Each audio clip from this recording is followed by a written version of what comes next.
Coming up on Wake Up NonStop, local new suit. The Gonzalez family filing a new lawsuit against Washington State University in the Moscow murders.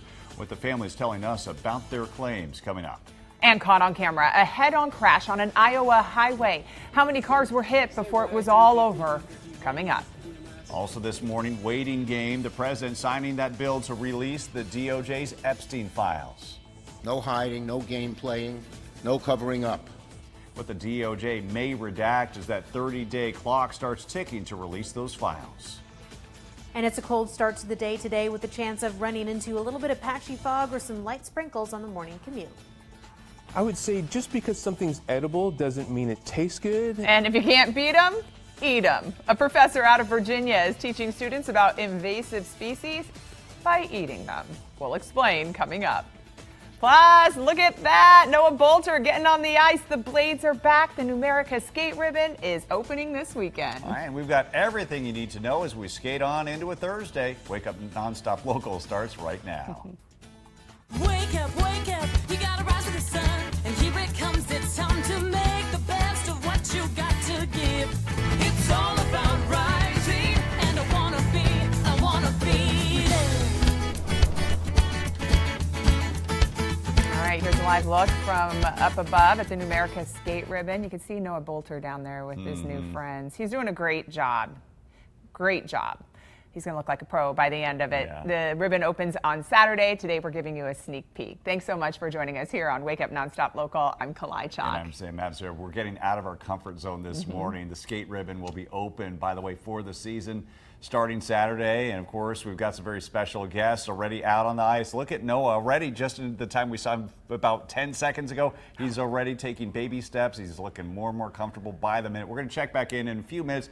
And we're going to get you a lesson on the ice this morning and everything you need to know as winter season is almost here. This is actually mesmerizing. We could watch it all day long. But first, we got to get to Jenny Power. People are looking to get out the door. They want to know how much they need to bundle up, Jenny. Yeah, guys, I mean, it's definitely a cold start here to the day today. This is a live look for you over the Monroe Street Bridge, downtown Spokane there in the background. And our start time temperatures are in the mid to upper 30s here. Cloudy throughout the region. As we take a look here, we are in the low 40s for Moses Lake, but closer to that freezing mark up north to Colville and Kettle Falls, as well as through Bonners Ferry.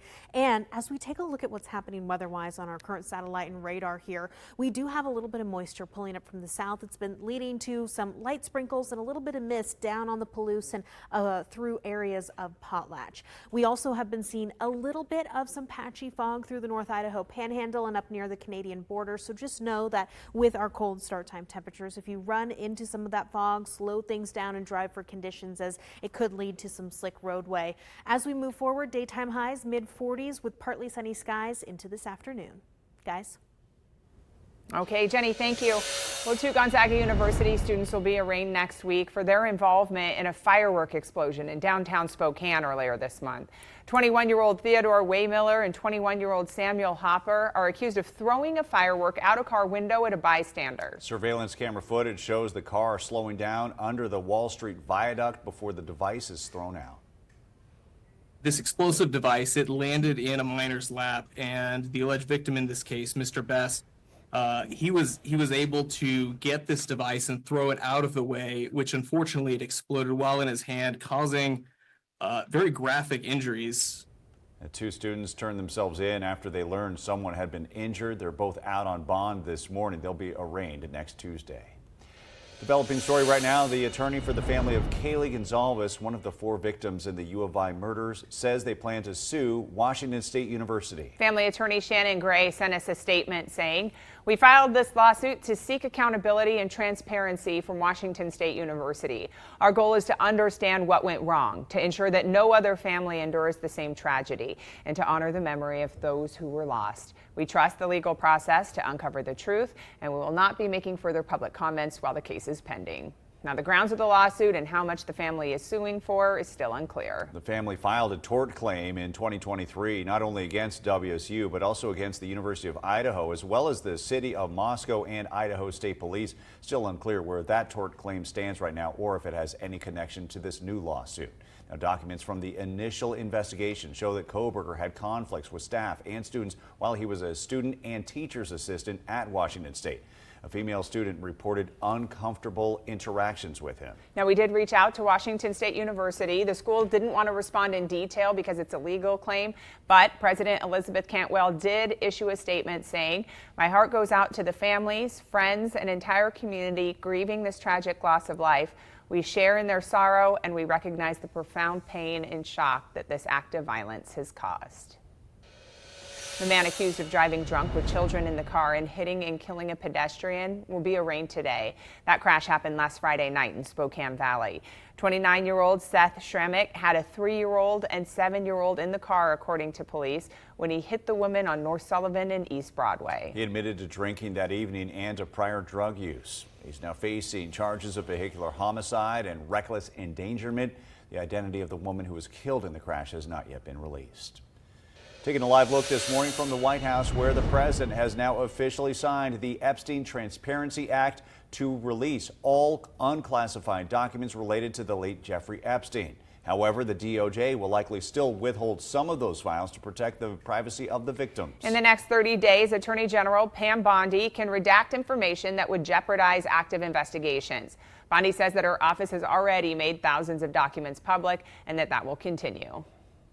We have released over 33,000 Epstein documents to the Hill, and we'll continue to follow the law and to have maximum transparency. Also, we will always encourage all victims to come forward. Now, as for what we could see in these long-awaited files, the bill does require the department to share records. That would include flight logs and sealed settlements. The bill, again, requiring the Attorney General to release all of these unclassified records related to Epstein within 30 days. New York Mayor-elect Zoran Mamdani now headed to the White House tomorrow to meet with the president, marking their first face-to-face since the election. Now, the Democratic Socialist says that he wants to speak plainly to the president about New Yorkers struggling to afford the city. Mamdani is scheduled to be sworn in as mayor in January. Former Vice President Dick Cheney will be laid to rest today. The 84-year-old passed away this month after battling pneumonia and heart disease. Cheney represented Wyoming in the House before serving as vice president to President George W. Bush. More than 1,000 guests will be attending this invitation-only funeral service. It will be held at the Washington National Cathedral. Former President Bush will be delivering a tribute at the service, which will also be attended by former President Joe Biden. The funeral will begin at 8 o'clock this morning. The Idaho Family Policy Center is now announcing a new petition to designate State Highway 16 from Emmett to Nampa as a Charlie Kirk Memorial Highway. The center hopes this designation will reaffirm Idaho's commitment to robust debate and public discourse without resorting to political violence. We spoke with the president of the Idaho Family Policy Center, who shared why the petition is important to him. So I think one thing that made Charlie special is that he was committed to the values of the American founding. He was committed to constitutional government. He was committed to free speech and the ability of every person to engage in political debate. Those were his commitments, and that's what this Memorial Highway is intending to honor. The petition follows multiple vigils in honor of Kirk. It'll be introduced to Idaho lawmakers the first week of January for consideration. Police dash cam caught on head-on collision in Iowa, and now we're seeing the video for the first time this morning. It shows the car driving the wrong way on the wrong side of the highway into oncoming traffic. 3 cars in all were involved in this wreck. No major injuries, miraculously enough. Drugs and alcohol were believed to be a factor. We're pulling breaking news, just getting our first look at that long-awaited September jobs report just released this morning. Employers added 119,000 jobs in September. The unemployment rate edged up to 4.4%.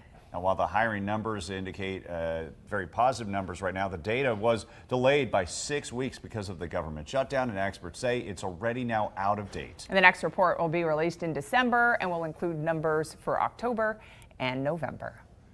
Well, crews have torn down a large office building at the Hanford site that supported the former Fast Flux test facility, a nuclear research and test reactor. The 37,000 square foot 4710 building had office space for managers, engineers, and other staff while the plant was active. It's one of several administrative buildings being torn down this year there. That reactor, by the way, was shut down back in 1993, deactivated in 2009, and was placed into long-term storage. Well, trending this morning, we're sharing pictures of blue catfish, a feral pig, and kudzu. They all have one thing in common. They're invasive species. Have you heard of the kudzu? First time here. Okay. Learn something new every day. That's not the only thing they have in common, though. They're also apparently things that one Virginia Tech professor has eaten during a potluck. Dr. Jacob Barney has taught a class on invasive species at Virginia Tech for the last 15 years. And at the end of every semester, he challenges students to create potluck dishes using invasive species. So Dr. Barney said he wanted to choose something fun that also connected to their education. And it's wildly popular with students. He's tried over 50 species. Kudzu and feral pigs and catfish and insects, all manner of crazy things that either maybe you didn't know was invasive or maybe you didn't know was edible. So a lot of creativity has gone into it. That's funny. Okay, Barney said it's common for students to head to their hometowns for Thanksgiving break and collect invasive species found in their areas that they use for their dish. Okay. So it sounds kind of creepy when you're thinking of it at first, but then you could think like, no, it's just invasive to this area. People eat it in other parts of the country or the world. It's just not supposed to be in this river, for example. Right. And you look at the pictures of some of those dishes, and the presentation actually looked quite edible. Okay, I know you're always in for a potluck. Especially if it involves that guy right there. All right, more to come here on Wake Up NonStop Local. We're taking you to the ice, and we're going live on the skate ribbon this morning. Okay, a live report on what the day on skates could look like from fun to funds coming up. And we are waking up to some chilly temperatures. Dry for now, but some folks seeing some sprinkles or even a little bit of patchy fog.